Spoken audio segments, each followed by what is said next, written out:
اعوذ باللہ من الشیطان الرجیم بسم اللہ الرحمن الرحیم قل اننی ہدانی. اب یہ دو آیتیں جو آ رہی ہیں قل کی بہت ہی اہم ہیں، یاد رکھنی چاہیے ہر ایک کو. قل اننی، اب کس سے خطاب ہو رہا ہے؟ محمد رسول اللہ سے. آپ نے دیکھا کتنی 20 رکوعوں پر مشتمل صورت یا ایھا الذین آمنوا کا لفظ ایک دفعہ نہیں آیا. ہاں جہاں جہاں بیچ بیچ میں خطاب ہے محمد سے صلی اللہ علیہ وسلم، گفتگو ہو رہی ہے حضور سے. حضور کی وساطت سے تمام اہل ایمان بھی مخاطب ہیں، لیکن صراحت کے ساتھ خطاب جو ہے یا ایھا الذین آمنوا وہ نہیں. قل اننی ہدانی ربی الی صراط مستقیم. کاش کہ ہم میں سے ہر شخص یہ کہہ سکے. کہے گا تبھی جب کہ اللہ کی راہ ہدایت کو اختیار کرے گا. کہو میرے رب نے تو مجھے ہدایت دے دی ہے سیدھی راہ کی طرف. اللہم ربنا اجعلنا منہم.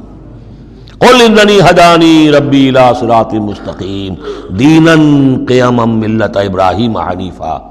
وہ دین ہے سیدھا قائم، اور وہ ملت ہے ابراہیم کی یکسو ہو کر. وما کان من المشرکین، اور یقیناً ابراہیم مشرکوں میں سے نہیں تھے. قل، پھر دوسرا قل آ گیا. ان صلاتی و نسکی و محیای و مماتی للہ رب العالمین. کہو میری نماز، میری قربانی، اور جیسے میری نماز اور میری قربانی اللہ کے لیے ہے، میری زندگی اور میری موت اللہ کے لیے ہے، رب العالمین جو تمام جہانوں کا پروردگار ہے. یہ کہنے کے ہم قابل ہوں، زندگی وقف کریں، طے کر لیں کہ جینا ہے اللہ کے لیے، مرنا ہے اللہ کے لیے. ٹھیک ہے، زندگی کی ضروریات ہیں، ضروریات کی حد تک آدمی اپنا وقت، اپنی صلاحیت کچھ اس میں بھی لگائے، لیکن یہ نہ معلوم ہو کہ اصل شے یہ ہے اور دین کو صرف ضمیمہ بنا رکھا ہے، بلکہ معلوم ہو کہ اصل شے یہ ہے جینا، مرنا، اٹھنا، بیٹھنا، چلنا، پھرنا، سونا، جاگنا اللہ کے لیے ہے. البتہ یہ کہ ضرورت کے تحت جو بھی انسانی لازمی ضروریات ہیں ان کے لیے کچھ نہ کچھ وقت جو ہے انسان مجبوراً کہیں اور لگا رہا ہے. وَبِذَالِكَ أُمِرْتُ، اور مجھے تو اسی کا حکم ہوا ہے.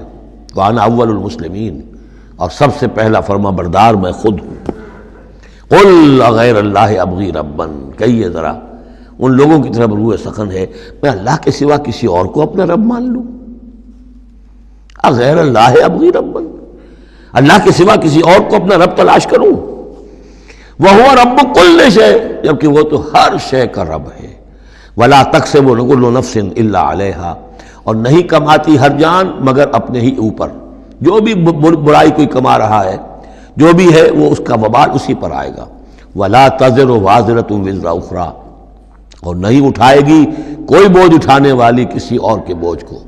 ہر ایک کو اپنی اپنی گٹھڑی اٹھانی ہے، اپنا اپنا بوجھ اٹھانا ہے. لا تزر وازرۃ وزر اخری، کیونکہ نفس کا لفظ آ رہا جان، کوئی جان نہیں ہوگی کسی اور جان کے بوجھ کو اٹھانے والی. ہر ایک کو اپنا بوجھ، اپنی ذمہ داری، اپنی اکاؤنٹیبلٹی، اپنا حساب کتاب خود دینا ہوگا. ثم الی ربکم مرجعکم، پھر تمہارے رب ہی کی طرف تم سب کا لوٹنا ہے.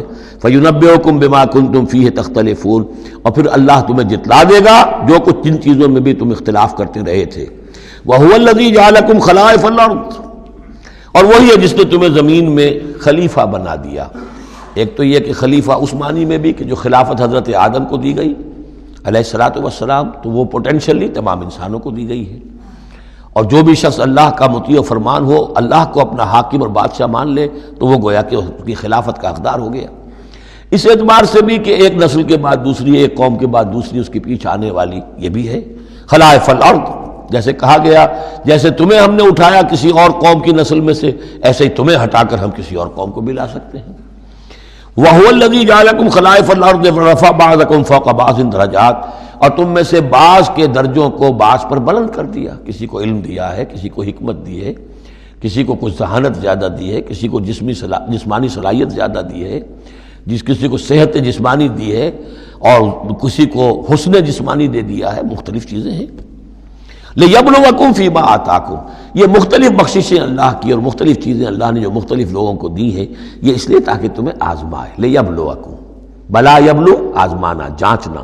ابتلاء اسی سے باب افتعال ہے، امتحان، ابتلاء. ان ربک سریع العقاب، یقیناً آپ کا رب عذاب دینے میں بھی بہت جلد ہے.